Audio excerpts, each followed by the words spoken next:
Hello everyone, welcome along to the latest webcast of our top-line findings from the European Social Survey. My name's Eric Harrison, I'm Deputy Director at European Social Survey headquarters in London. Today we will be looking at results from round 6 and 10 of the ESS, looking at the theme of how Europeans view and evaluate democracy. And I'm very pleased to welcome 3 members of that team to present to you today. We've got Mónica Ferrín, Enrique Hernandez, and Claudia Landwehr. So without further ado, I will hand over to the team, but just let me say in advance, they'll be speaking for about 45 minutes or so. And if you want to leave questions for the team, please use the Q&A function, which you can normally find at the bottom of the Zoom screen. Okay, I'll hand over to Mónica and colleagues. Okay.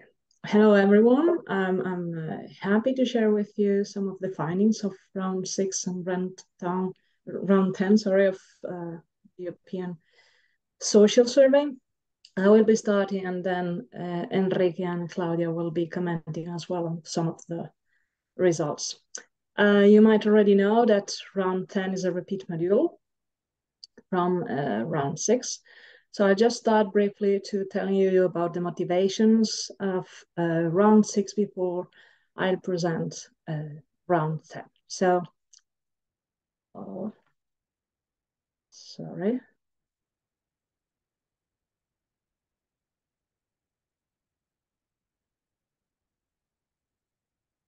Here. So what about the context when we first proposed round 6? On democracy. 10 years ago, we were already talking about the crisis of democracy. There were many challenges that were affecting European democracy. Maybe the biggest one was what at the time was called as the erosion of national democracy, so the shifting power to supranational agencies and other actors, especially because of the big crisis that affected many European countries. So it was this discussion of whether democracies were working badly at the national level because there was too much intervention from the European Union. And this, on the demand side, provoked lots of public mobilization, very strong public mobilizations of the citizens against what they felt was bad performance of the democratic systems. So at the time when we tried to address whether indeed there was problems with the levels of citizen support for democracy, what we could see and say was that 90% of Europeans strongly agreed that democracy would have problems, but it was still the best solution. But only 48% were very or fairly satisfied with the way democracy was working in this country. And this was the only diagnosis that we could do about the situation at the time. But we couldn't know what they were most dissatisfied in their countries or what types of democracy they would endorse in their own countries if they were not satisfied with the way their own democracies were working.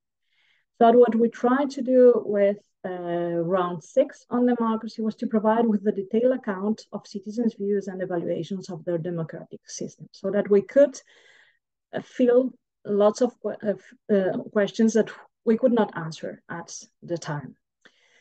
And we tried to do this by means of 2 main innovations. The first one is that we did not talk about democracy in the abstract, but we decompose the concept of democracy into its, I think, 9 dimensions, which are, we did not invite them, of course, they were all belonging to democratic theory, and lots of theories had already talked about them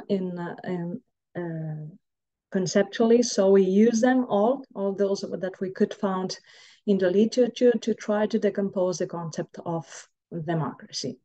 Our idea at the time was that support for discrete principles would lead to different models of democracy.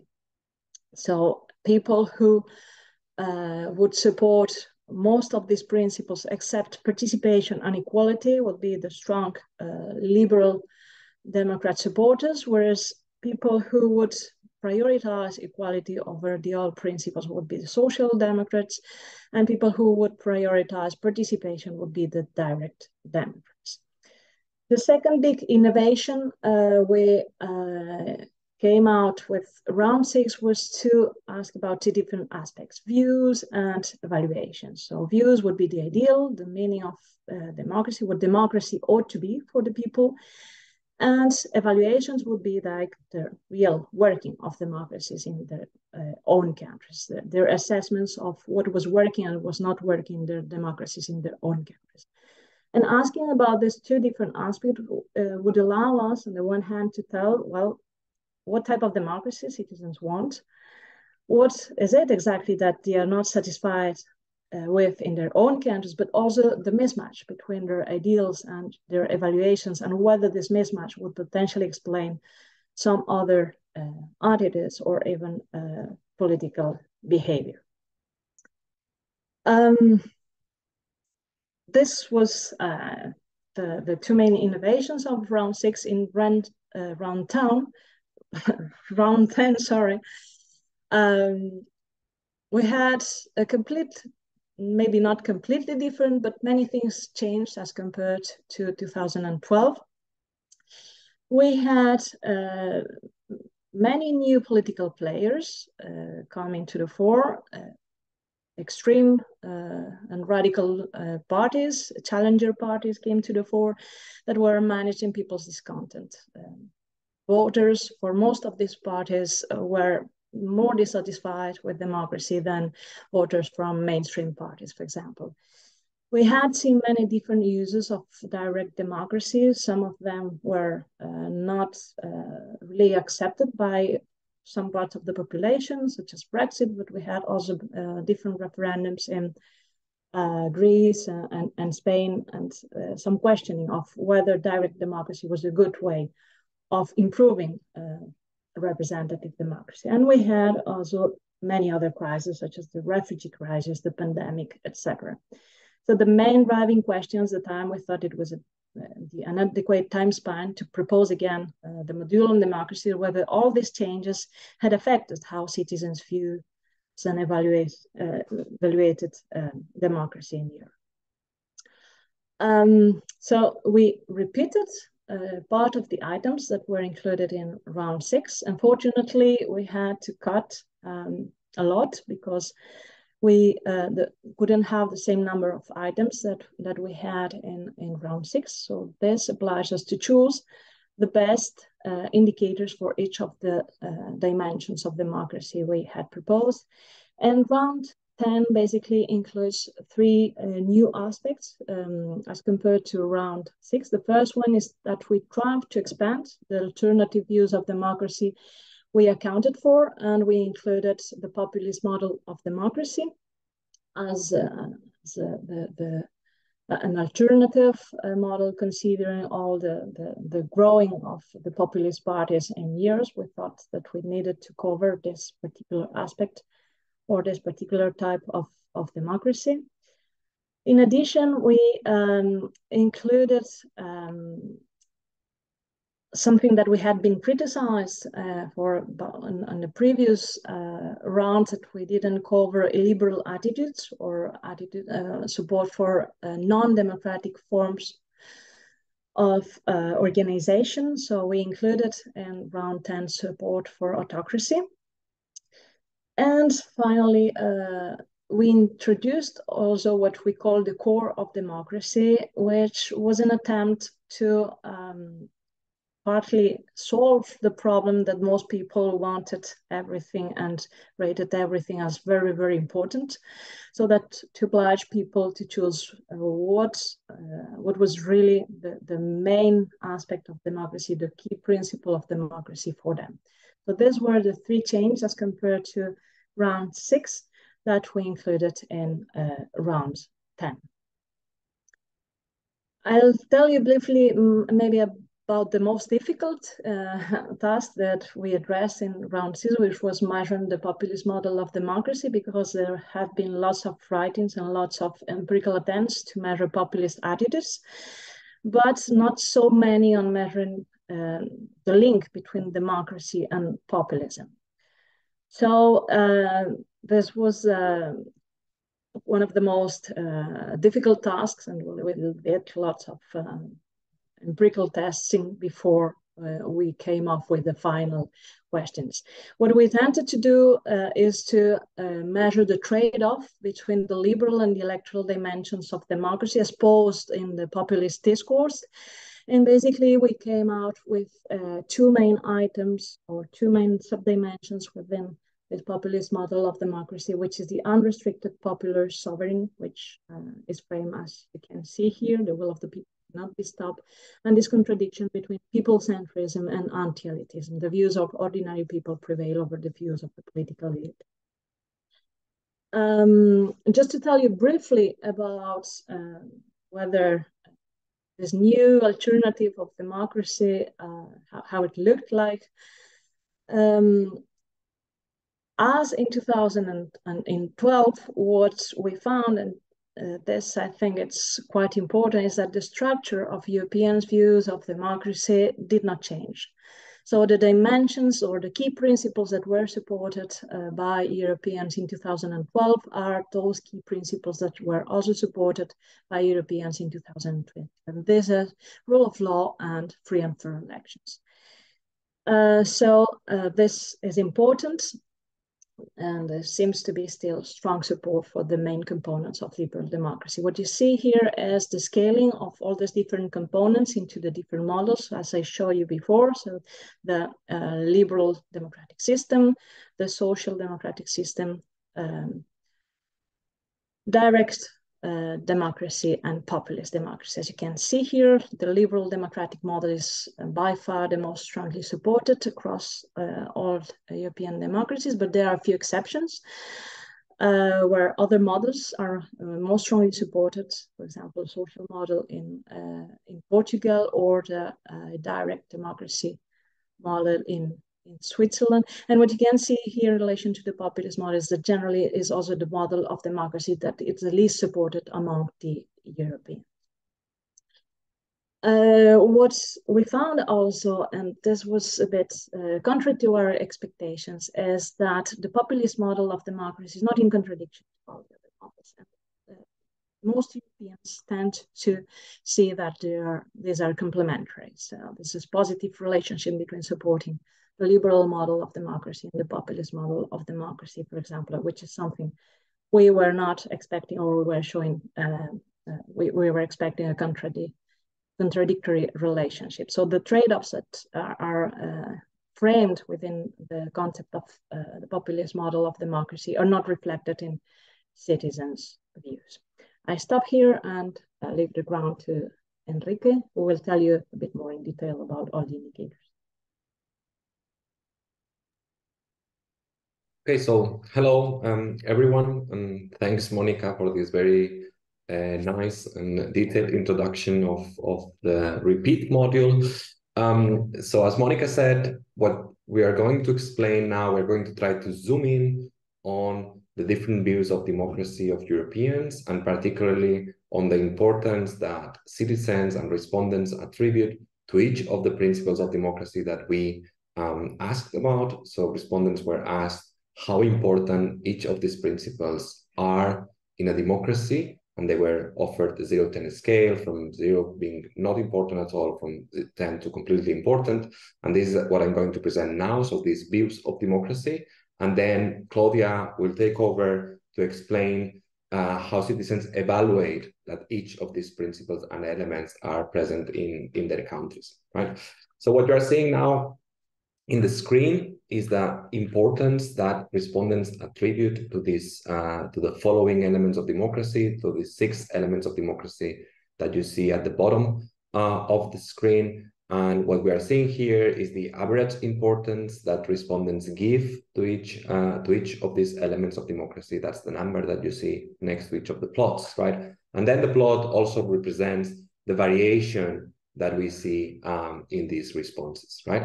And very much like what we saw in 2016 during the first round, in 2012, sorry, when we fielded these questions first in round 6 of the ESS, what we see is that the two elements that citizens consider the most important in democracy are, on the first hand, free and fair elections, so the fact that elections are free and fair, and the second one, which is the rule of law, so the fact that everyone is equal before the law, right? So that there's equality before the law. And if you think about it, this is not surprising at all, right? So these are the two key elements of the liberal and the electoral components of democracy. And theoretically, this is what we would think that these are the elements and principles that we think are more important for democracies. Is what makes democracies actually democracies, right? And it seems that citizens are aligned with this view, right? Not only because they give a lot of importance, but also because if we look at how much variation do we see in citizens' responses to these items, there seems to be very little, right? So most respondents attribute a level of importance that is equal to 9 or 10 even, right? So most citizens think that these two elements are fundamental for democracy, right?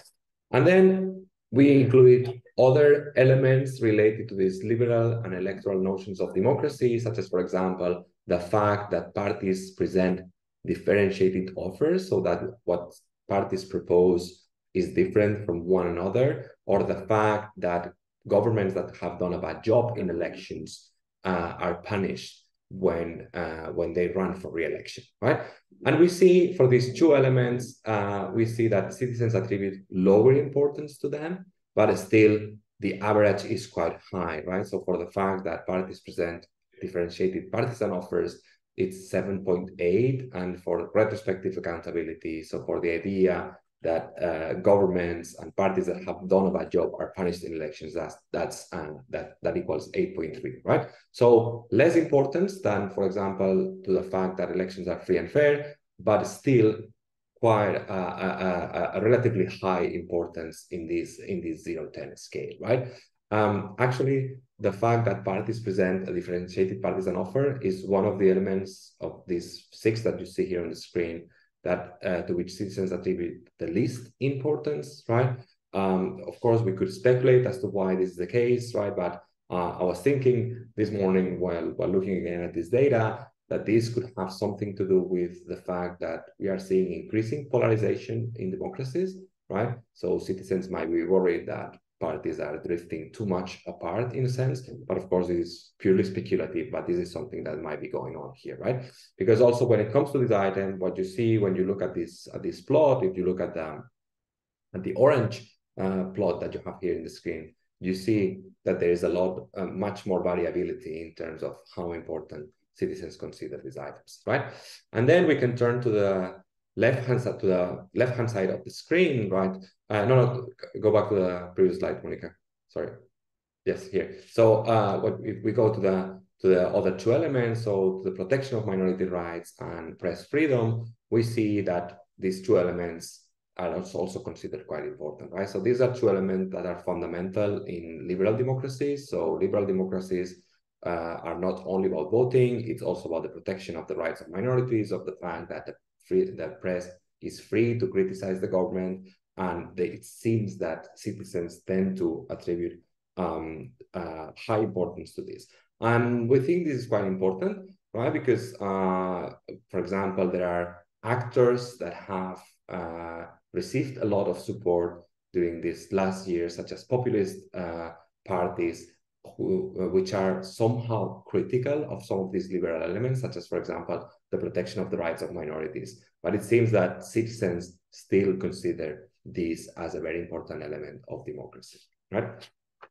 Now, if we move to the next slide, here you see the same, but when it comes to elements that are not, or we would not consider so fundamental for democracy, right? So the elements that we saw on the previous screen are the liberal and electoral elements, right, which are key in a democracy. Here we have some other elements that complement liberal democracies, such as, for example, the social elements, such as the fact that everyone is protected against poverty, or that governments reduce differences in income levels, or the third element that you have here, which is the fact that citizens are able to decide directly on policies by voting on them in referenda. And then you see elements that can even stand in contradiction sometimes with liberal democracies, which are the populist elements that Monica mentioned already, which are the fact that the views of the people prevail over the elite, or that the will of the people cannot be stopped, right? So what we see here in general is that citizens seem to attribute lower importance to these other elements when compared to the liberal and the electoral elements, right? But still, they attribute a relatively high importance to these elements as well, right? So if you see here, none of the averages for each of these 6 elements of democracy goes below 7, right? So the main message here would be that citizens consider everything, every and each element as quite important, right? If we go one by one or by groups, right, we see that when it comes to the social elements, which are the elements that you have on the left-hand side, of the screen, which have to do with the fact that there's some level of social protection in democracy, so that there's some level of economic equality in democracies.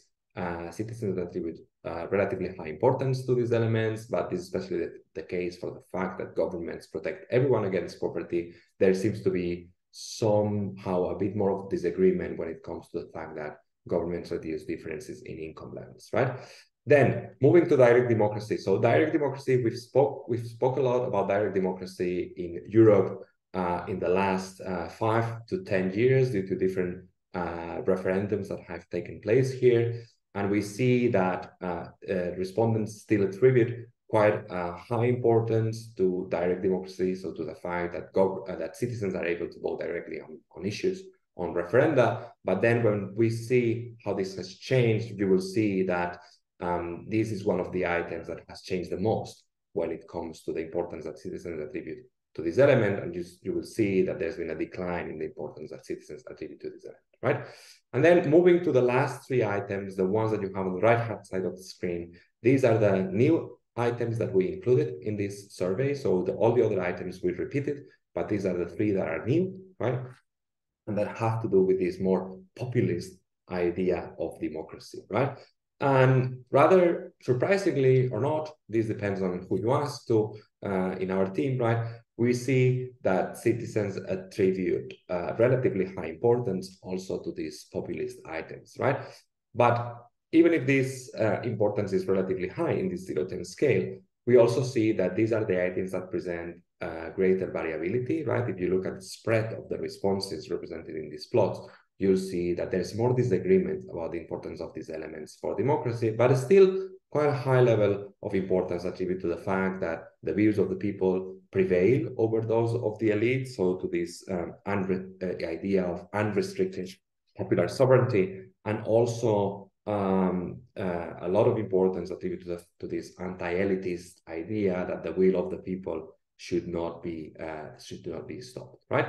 Now, beyond the populist elements, we also fielded a question that relates somehow to this dimension, but that touches upon the idea of how integrated democracy should be in Europe. And we asked the question that asked respondents to what extent they think that key decisions should be taken at the national level and not at the EU level, right?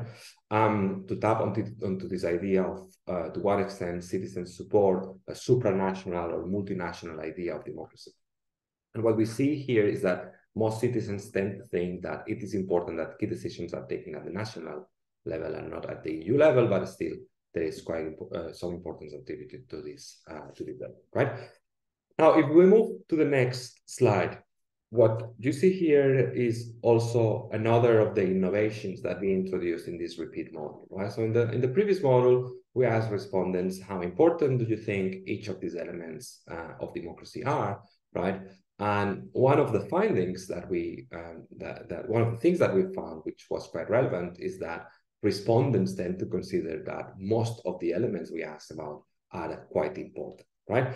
Now, in order to try to go beyond this, what we included in this round was a new question, which we call the priorities questions, where respondents are asked to prioritize one element over all the others, right? Since we could not ask about all the elements, what we did was to pick up one element for each of the theoretical dimensions of democracy that we have. So one element of the electoral dimension, which is elections being free and fair, one element of the liberal dimension, which is the fact that everyone is equal before the law, or the rule of law indicator, one element for the social dimension, which is the fact that citizens are protected against property, one element of the direct democracy dimension, which is the fact that citizens are able to vote directly on issues on referendum, and then we included a new an element of this new dimension, the populist dimension, so this element that measures if citizens think that the views of the people should prevail over those of the elite, right? So we had plenty of discussions on how to select each of these items, and for the ones that we had already asked citizens about in round 6, what we did was to pick the element that was considered most important in the 0-10 scale by respondents in round 6, right? And these are the ones that we asked in this question. So in this question, respondents were told, these are 5 elements of democracy. Which do you consider the most important? And citizens have had to pick one, right? And what we clearly see here is that when forced to choose, most respondents, when thinking about democracy, they think about free and fair elections, right? So elections are quite central when it comes to citizens' beliefs about democracy. You see that 36% of respondents pick this, and there's quite a big gap between the element that was picked first by most people and the second one, right? Which, rather surprisingly, it's not the rule of law, which is what we would have expected when looking at these 0-10 responses, right? But the second element that was picked the most by respondents is this element saying that everyone in a democracy, everyone should be protected against poverty, right? But it is true that the difference between the first and the second here is quite low, right?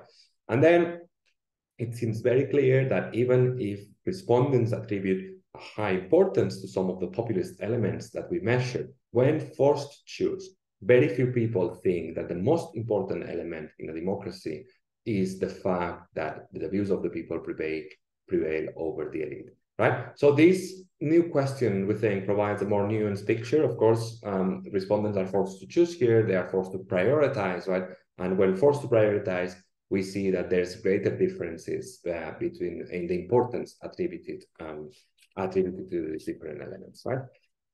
So far, I've focused on what are the views of democracy of citizens in 2022, but one nice thing that repeating this module allows us to do is to evaluate change, right? So we can evaluate how the importance that citizens attribute to each of these different elements of democracy has changed between 2012, when ESS 6 was fielded, and 2022, right?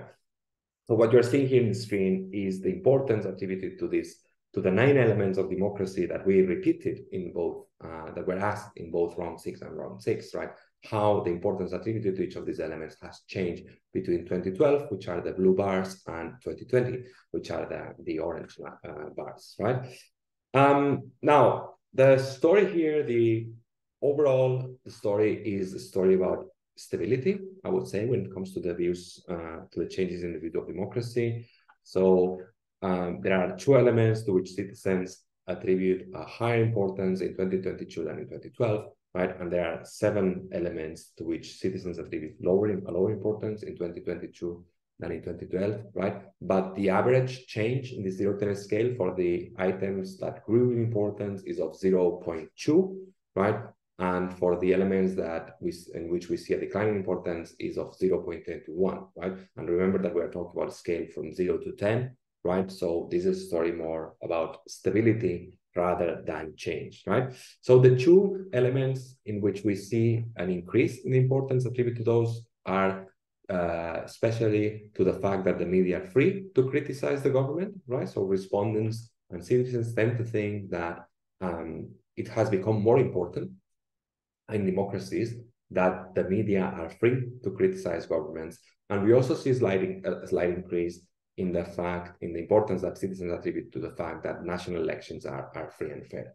Now, Claudia, at the end of the presentation, she's gonna speak a bit more about why, for example, we think that citizens today attribute greater importance to the fact that the media are free to criticize the government, which is also something that you can find in our report, right? Then, for all the other elements, what we see is a decline in the importance that citizens attribute to those in democracies. But as I said, this reduction in the importance that citizens attribute to these elements is quite small, right? The ones that I would like to highlight, which Claudia also is going to be talking about a bit more towards the end of the presentation, are the ones where we see more change, so a greater decline in the importance attributed to those, right? And these are first, the fact that citizens have the final say on political issues by voting directly in referendums, right? So first of all, citizens attribute lower importance to referendums in democracies, as I mentioned before, right? And here we see a decline of around 0.4 points, right? And we think that this is not a coincidence, right? So we think that this reflects a lot what has happened with referendums in Europe in the last few years, right? So we've seen referendums in Catalonia, in Scotland, in the UK, mainly, right? And these have been heavily criticized, right? So Claudia will speak a bit more in detail about this in the final section of the presentation, right? And then we also see an important change, an important reduction in the importance that citizens attribute to the fact that governments take measures to reduce differences in income levels. This here we see a reduction of about 0.5 points, right? And we think this is also not a coincidence. This is probably has to do with the economic context in which ESS 6 and ESS 10 were fielded, right? So in ESS 6 was fielded in 2012 in most countries, so at the height of the Great Recession, where there was a lot of like economic strain, while in 2020, 2022, when ESS 10 was fielded, the economic situation in most countries was much better, right? Now, these changes, of course, these are average changes across all the countries that fielded both ESS 6 and ESS 10, right? So we think it's also a good idea to zoom in also and see in which countries do we see the greatest amount of change. So if we move to the next slide, this is what we're seeing here, right? So what we see here are the different elements of democracy that we fielded both in round 6 and in round 10, right? Ordered from top to bottom by the ones that have changed the most in the positive direction, so press freedom and free and fair elections, and then going down, the ones that have changed more in the negative direction, meaning the ones to which respondents attribute lower importance, right? And what you see here is the average change that we see in each of the countries for each of these indicators between 2012 and 2020, right? So we see that, for example, for press freedom, we see that in most countries, there is an increase in the importance that citizens attribute to this element. So all the countries that are located on the right-hand side of the zero line are countries where respondents attribute greater importance to this element, right? And we see that's the case in most countries, and only in a very few countries we see a negative change, right? When it comes to patterns, one thing that is striking here, for example, is that in most instances, for most elements of democracy, the country where we see a greatest increase in the importance that citizens attribute to each of these elements is Portugal, right? So PT here stands for Portugal, right?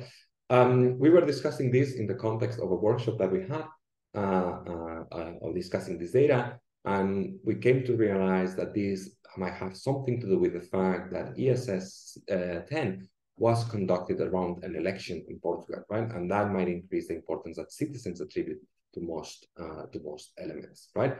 Then when we move to the countries that change more in a negative direction, there is no consistent pattern, right? So there are some countries that are repeated, such as, for example, Italy and Cyprus, right? But there's no such a consistent pattern, right? What I would like to draw your attention to is to two things. So the countries that change the most when it comes to the protection of the rights of minorities and to the rule of law, which we think are principles that are increasingly contested in today's societies, especially by populist actors, right? And we see that the countries in which respondents tend to attribute a significantly lower importance to the protection of the rights of minorities are Poland, Israel, Bulgaria, Italy, and Sweden, right? So we think it's no coincidence that these are the same countries where we've seen an incredible growth in the support for populist parties, such as, for example, Poland, Italy, or Israel, right? And we also think it's not surprising, for example, to see that there is a declining support for the rule of law in some of these same countries, such as, for example, Italy, Ireland, or Hungary, right? So you can find more of these and more details about this in our report, but I'm not going to leave the floor to Claudia, who is going to explain you more about changes and citizens' evaluations of these elements of democracy. Good. Hello, everyone. Coming next to the question of how citizens evaluate democracy in 2022, let us first look at items capturing the liberal or electoral dimension of democracy. So what we can see in these figures is first that clearly evaluations do not match aspirations. That is, citizens do not quite get from democracy what they expect. We also see really considerable country differences in the country averages. So if you look at the item at the bottom, which asks people how they evaluate the status of free and fair elections in their country, we see that in Bulgaria, actually, in looking at the country average, like the average is below the level where we would say, well, elections are free and fair rather than not. So apparently Bulgarians on average think that their country does not have free and fair elections. For all the other countries, people on average tend to think that elections are free and fair rather than not, but to very different degrees. And if you look at the countries that have the highest averages, we often see the same countries coming up at the top. So we see that people in Norway and in Finland are typically in the country averages the most positive, the most sanguine about the state of democracy in the liberal and electoral dimension. And then Monica, moving to the next slide. So if we look next at the alternative or complementary views of liberal democracy and on how citizens evaluate democracy in this respect, we see that in these dimensions, views are even more critical. So looking at the social, direct, and populist dimension of democracy, citizens evaluate democracy more negatively when it comes to whether these, what they expect of democracy is actually realized. So also at the same time, we see considerable country differences, and interestingly, we see the same countries coming out at the bottom when it comes to country averages and at the top. So Bulgaria, regarding all of these dimensions, the social, the direct, and the populist dimensions, is very much at the bottom with the country averages, and we see the same countries, Norway and Finland, in many cases, coming out at the top with their averages. Looking at the last item at the bottom, which captures support for evaluation of direct democracy, we also, of course, see that countries that realize direct democracy to a considerable extent, like Switzerland, which obviously has far more elements of direct democracy in its constitution, that obviously comes out at the top, but also a country like Ireland, which has used referenda in the past years, is also at the top here. So coming to the next slide, here we can see differences, changes in evaluations between ESS 6 and ESS 10. So what has changed between 2012 and 2022? So have evaluations, as many probably expected, really have become more negative? And the answer here is clearly no. So again, the story is one of stability rather than change. So we see some changes and some interesting changes, but we also see changes in different directions. So we cannot say that across the board evaluations have become more negative or more positive, but they have become more negative in some dimensions, but not in others. So starting at the top here, we have the two items which capture a social understanding of democracy, a social view of democracy. We actually see that the evaluations have become rather more positive than more negative. So citizens see these things as actually being realized in democracy in their country. And looking at the dimension in which evaluations have become more critical or more negative, we see more negative evaluations regarding retrospective accountabilities, governing parties being punished in elections when they have done a bad job. So in this case, evaluations have actually become more negative. And also another item where we see quite a lot of change concerns media freedom. So the item asking whether in the country the media are free to criticize the government. In this case, again, evaluations have become rather more negative. So coming to the next slide, another important question we must, of course, ask ourselves when we interpret these data from ESS 10 is whether when citizens evaluate democracy and the state of democracy in their country, are they actually correct? So do citizens really have adequate information to assess the democratic qualities of their political system? Or is it just a more random response asking citizens about something they cannot really judge themselves? But what these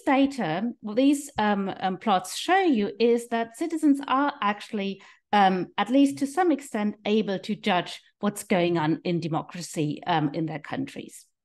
So what we did here is we compared indicators from the VDEM project. And the VDEM project measures democracy in different dimensions on the basis of some objective indicators, but also country expert assessments. So VDEM seems to be, I think, the most elaborate and ambitious measurement of democracy we have. And some of the dimensions captured by the VDEM project actually fit quite well to dimensions we capture from the citizen perspective with this ESS module. So comparing VDEM indicators and citizen evaluations, what we see here is that there is indeed a positive correlation between the VDEM indicators and citizens evaluations in ESS. So in countries where citizen evaluations are more positive, also the VDEM indicators come up with better results.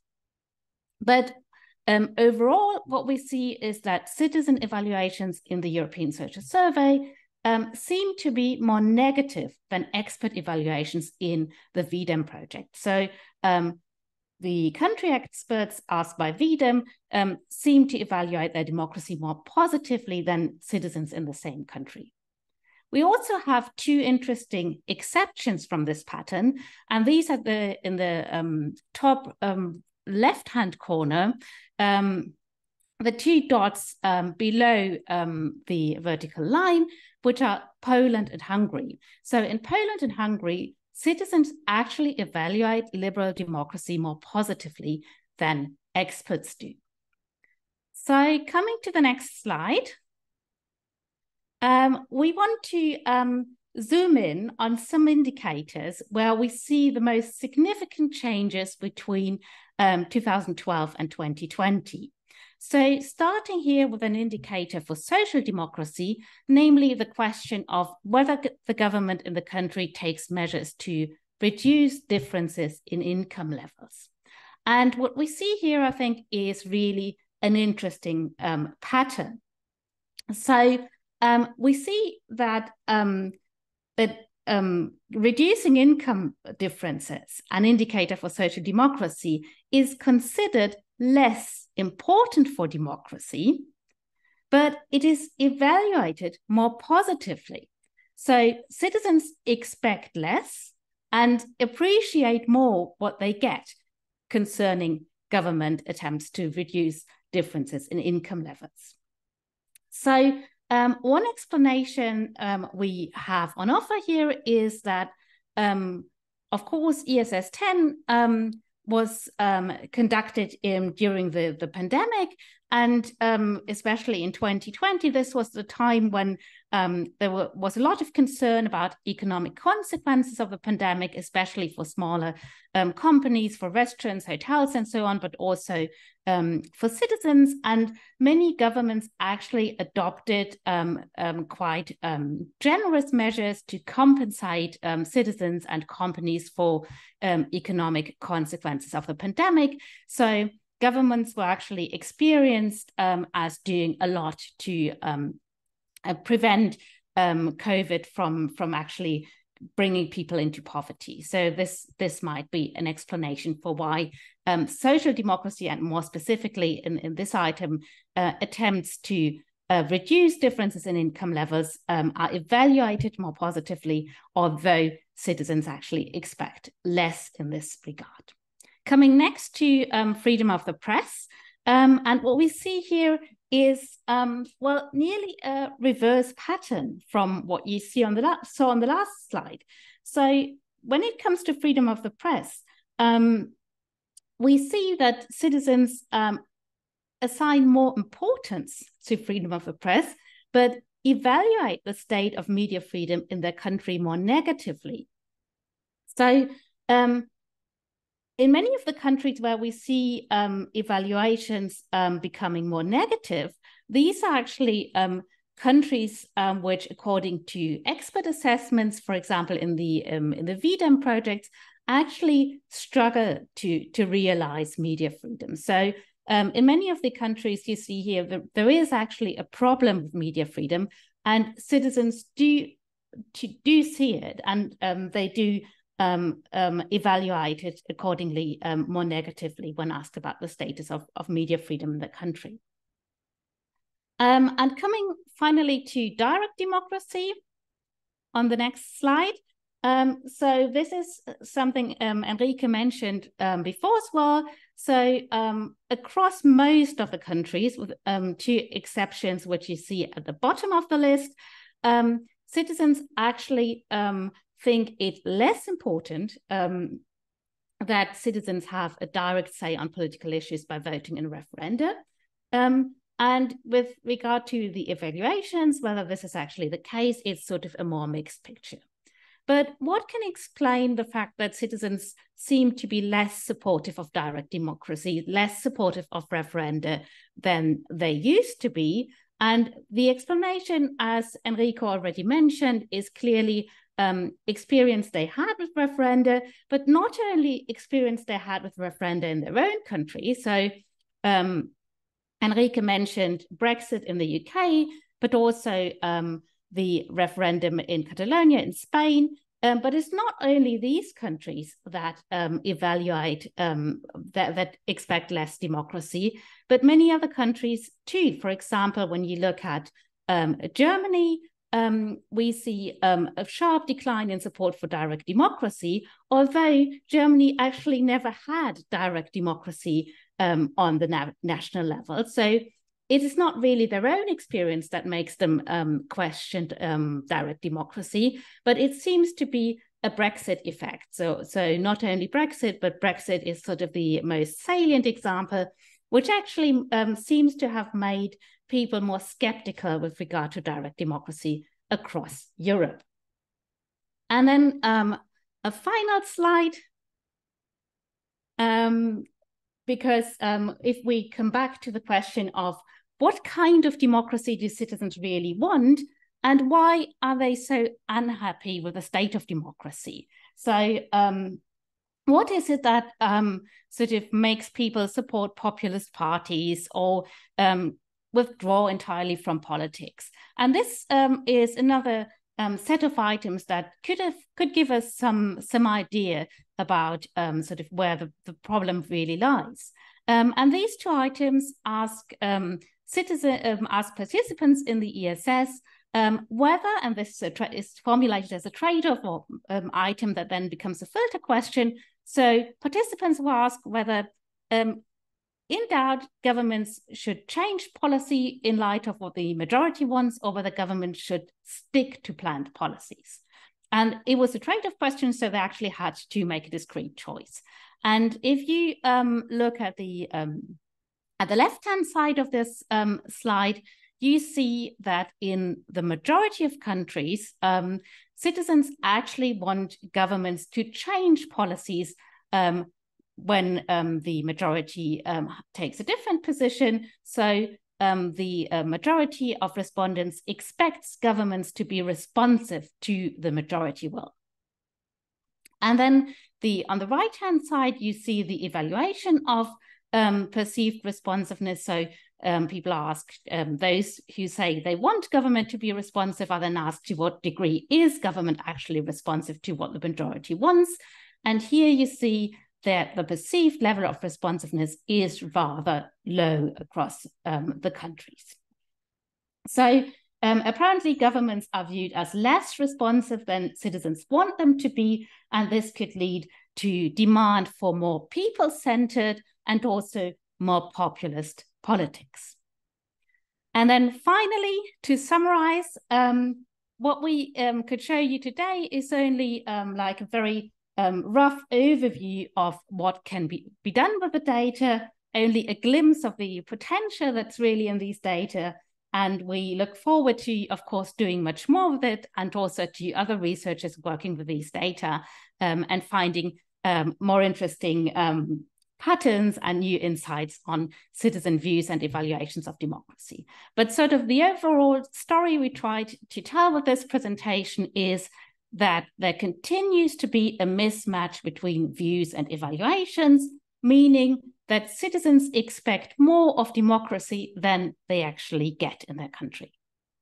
But in the face of the multiple crises Monica pointed out in the beginning, European citizens remain strongly committed to the core elements of liberal democracy.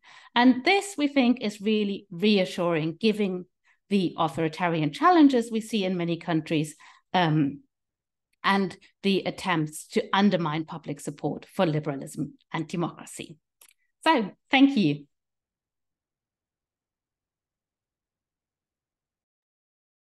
Thank you all very much for a very interesting talk, beautifully presented, lots of very pleasant visualizations. So we now have time for some questions. So the first one, I think, has already been answered in the course of the talk. It wasn't clear whether the questions referred to how important these factors are for the respondent, or how well these factors are currently valid for the country where the respondent is living. And of course, it's both, isn't it? It's two sets of questions, and you've just presented the contrasts between people's ranking of importance and their actual experience of how well they think this is realised. There's a methodological question, fairly broad, but perhaps you could restrict yourself to some brief comments. Do you have a sense of how much the differences between countries are explained by potentially cultural differences in how people use scales, and how much you think these are genuine differences in evaluations? That's a pretty a big one, but perhaps a few comments. Yeah, you want to come in, or part of it is we think is related to cultural differences between countries. It's always Norway and Finland who are adopting rather pessimistic countries, like the Southern European ones that are at the bottom, but still there are many other micro-level variables that influence this views and evaluations. There are other colleagues in the project showing how economic performance, but also changes in equality within the country, etc., influence both views and evaluation. So yes, I guess it's something cultural, but also very much influenced by what happens at the country level.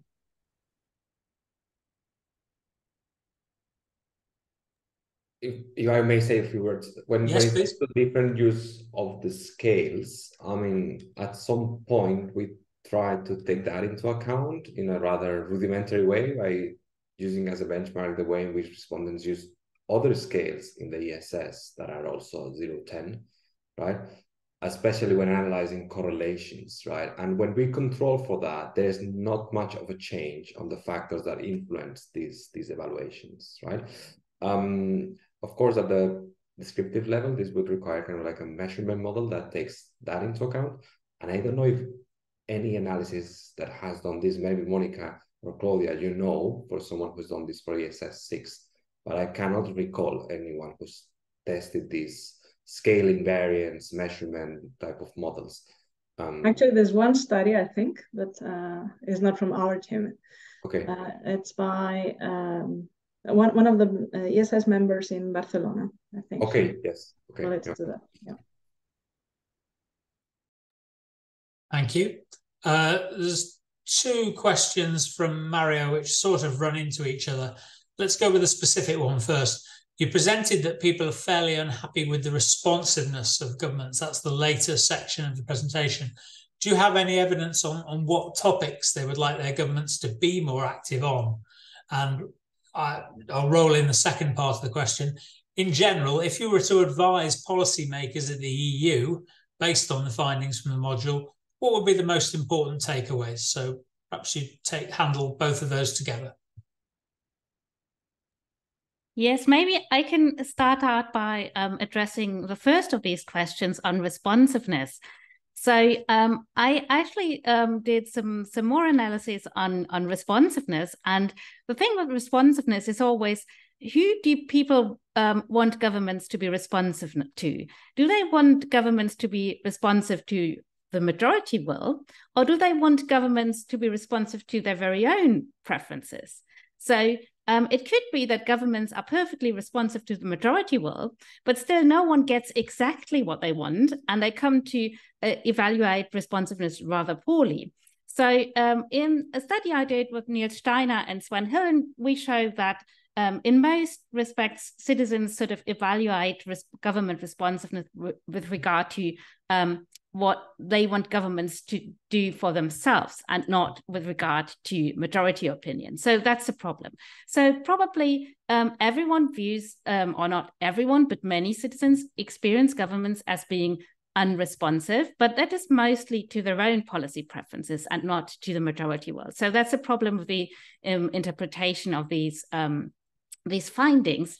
But I would still say that we can identify some policy areas in which I think a majority of citizens in many countries have used governments as being too little responsive, as doing too little. And one of them is, of course, reducing inequality, although, I mean, in 2020, evaluations were more positive there, but still, if you ask people, do governments do enough to reduce differences in income levels, reduce poverty, many citizens will say no, they're not doing enough. And also climate policy is another area in which I think a majority perhaps thinks governments are not being responsive enough. And finally, I want to add one more thing to this, is that responsiveness is not only policy responsiveness, but responsiveness is also communicative responsiveness. So do governments really explain why they are policy responsive or not? Do they really explain their decisions to citizens? So I think communicative responsiveness is also important. And then finally, I think there is something like procedural responsiveness. So do governments actually offer citizens the ways of participation and the forms of participation they expect? So maybe we do need some adjustment of decision-making procedures to match citizens' expectations when it comes to decision-making procedures. But regarding your bigger question, what is the advice we can give to policymakers? That's, of course, I mean, we have these data and we can draw different normative conclusions from them. One of the conclusions I would draw is that responsiveness is really important in different dimensions, not only policy responsiveness, but also communicative responsiveness and explaining policy decisions better. But maybe Enrique and Mónica want to add on this.